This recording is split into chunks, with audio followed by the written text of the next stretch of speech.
What do you do when you feel like giving up on a commitment you have made? Even when our relationships with others and God get tough, we can remember the loving covenant God graced us with to keep moving forward.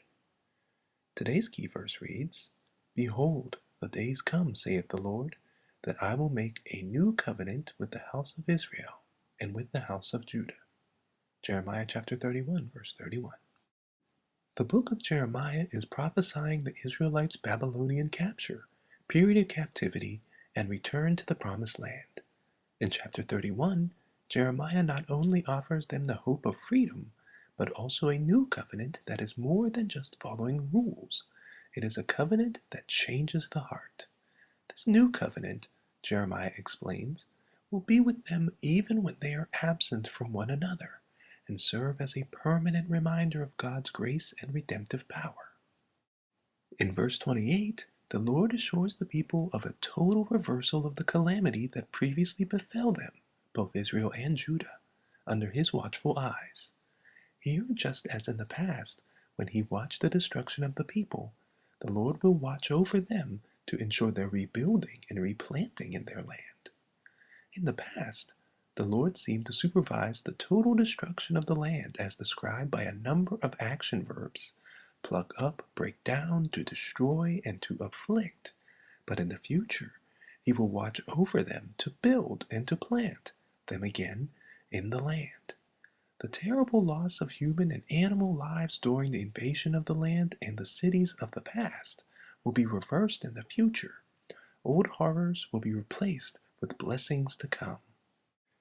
When all these things come to pass, the people would no longer have reason to complain or criticize God's righteousness and justice, using the common adage, "The fathers have eaten a sour grape, and the children's teeth are set on edge," which they used during their suffering in exile. Unlike in the past, where the people complained of being punished because of their fathers' sins, the future will be different.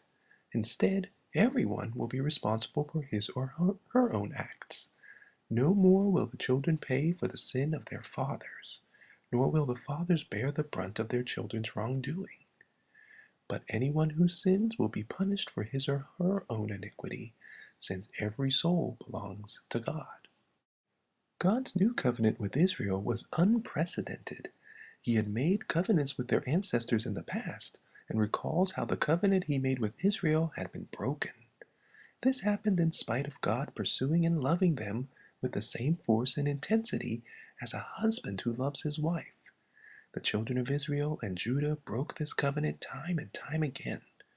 By detailing how his people broke the old one, God shows the need for a new covenant. Verse 32 says, "The new covenant would not look like the covenant that I made with their fathers in the day that I took them by the hand to bring them out of the land of Egypt." God is noting that the covenant he had made then required spoon-feeding the Israelites, giving one rule after another for them to follow and prove their love toward God. This new covenant, written on the hearts of people, is about a shift in attitude and proximity. God says no matter where you are, no matter what you do, his presence is with you in your heart. Here's our lesson. In a world where rules matter, we can easily make a rigid approach to developing our relationship with God. We can begin to tout how much of a better Christian we are because we are in line with the rules and regulations of church and society. But when we take this approach, we run the risk of ostracizing and marginalizing people who might be new to the faith or have a different understanding of God. Jeremiah's prophecy was important because it helped shift social and cultural understanding of what it meant to be in obedience to God, obedience in the heart, made for outward expressions of obedience. Many times in our churches, we can mistake the outward expressions and appearances as a measure of what's going on in a person's heart. As followers of Christ, we are called to obey God not just with an outward show, but with the right inner attitude. Thank you so much for listening and subscribing to iLights.